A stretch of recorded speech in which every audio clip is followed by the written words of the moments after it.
Hello everyone, I hope you are doing well. Here is your chemistry teacher, and in this video we are going to study the last topic of chapter water. This topic is hard water and soft water. We can know whether the given sample of water is hard or soft just by dissolving some amount of soap in it. Soft water lathers easily with soap. So we can say that the water that lathers easily with soap without forming any scum is called soft water. Rainwater and distilled water are the two examples of soft water. Hard water, on the other hand, forms a sticky precipitate called scum with soap instead of forming lather. Therefore, we can say that the water that does not lather with soap and forms a sticky scum is called hard water.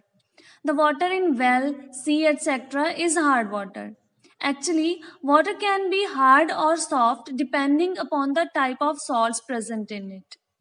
The water becomes hard due to the presence of dissolved salts like bicarbonates, chlorides, and sulfates of calcium and magnesium ions. So, the differences between hard and soft water are clear. Hard water does not lather easily with soap and it contains dissolved salts of calcium and magnesium. But soft water lathers easily with soap and it does not contain any dissolved salts of calcium and magnesium. The hard water has many advantages, like the presence of dissolved salts and minerals in it make its taste pleasant and drinkable, otherwise the pure water is tasteless. Then hard water plays a very good role for making our teeth and bones healthy because it contains salts of calcium and magnesium and these salts are good for healthy teeth and bones. Then the minerals present in hard water are also helpful in removing many deficiency diseases in our body. In addition to advantages, hard water has some disadvantages also. Like we cannot use hard water for washing clothes because if we use it for washing clothes, then soap will start reacting with magnesium and calcium ions present in hard water to form an insoluble precipitate called scum. Like this जितने time तक सारे magnesium and calcium ions soap के साथ react नहीं कर जाते उतना time तक सोप डिसॉल्व करने पे स्कम बनती जाएगी. The lather will be formed only when whole of the magnesium and calcium will precipitate out. So a large amount of soap is needed for washing clothes when the water is hard. And also, the scum formed due to the hard water sticks to the clothes, which makes clothes dirty instead of cleaning them. Hard water is also not good for industrial use because when hard water is boiled in boilers, calcium bicarbonate present in it is converted into calcium carbonate precipitates, which are deposited on the inner walls of boiler as hard stone like layer. This calcium carbonate is bad conductor of heat. Therefore, this layer will not pass proper heat to the water inside the boiler. So to produce more heat, more fuel is required. Like this, a lot of fuel is wasted. It sometimes leads to the bursting of boiler also. The hard water is classified into two types, temporary hard water and permanent hard water. The temporary hardness of water is due to the presence of dissolved bicarbonates of calcium and magnesium in it. And the permanent hardness of water is due to the presence of dissolved chlorides and sulfates of calcium and magnesium in it. Now, as the hard water is unfit for many domestic and industrial purposes, so it is needed to be softened. The process of removing mineral salts from water and making it soft by the use of physical and chemical methods is known as softening. There are different methods for softening different types of hardness of water. We are going to study two methods only. Firstly, we'll study about the removal of temporary hardness of water. The hardness caused by bicarbonates of calcium and magnesium is called temporary because it can be easily removed by only boiling the water. When temporary hard water is boiled strongly, the calcium bicarbonate is changed into calcium carbonate, water, and carbon dioxide.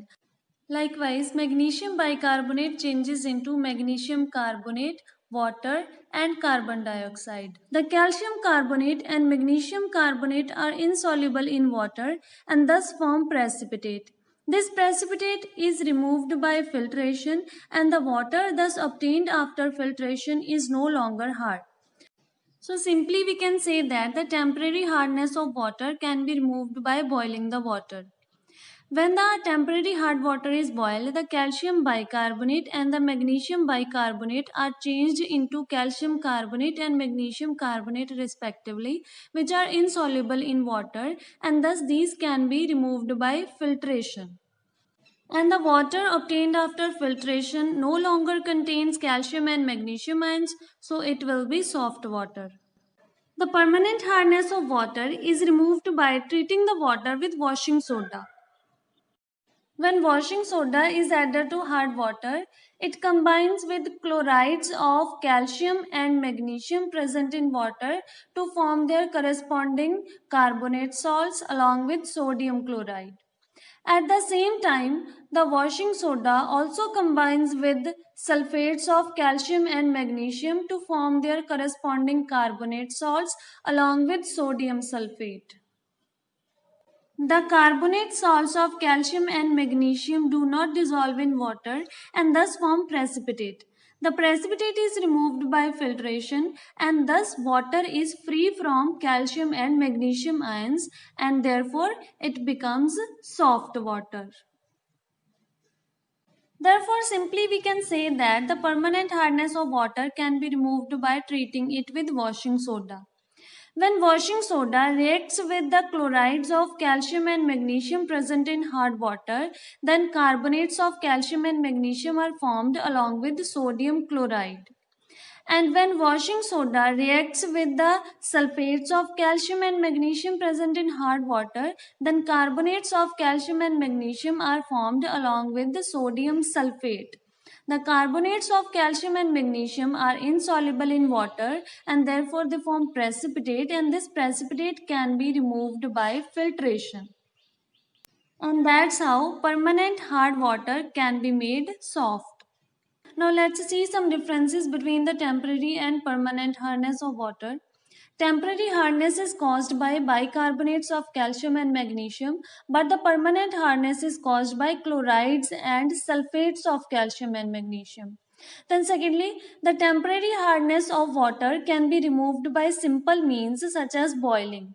But the permanent hardness cannot be removed by boiling. Therefore, some chemicals such as washing soda are required to remove this hardness. Also, we can say that if the hardness of water can be easily removed by simple physical means, then it is called as temporary hardness. And if the hardness cannot be removed easily by simple physical means, then it is called as permanent hardness.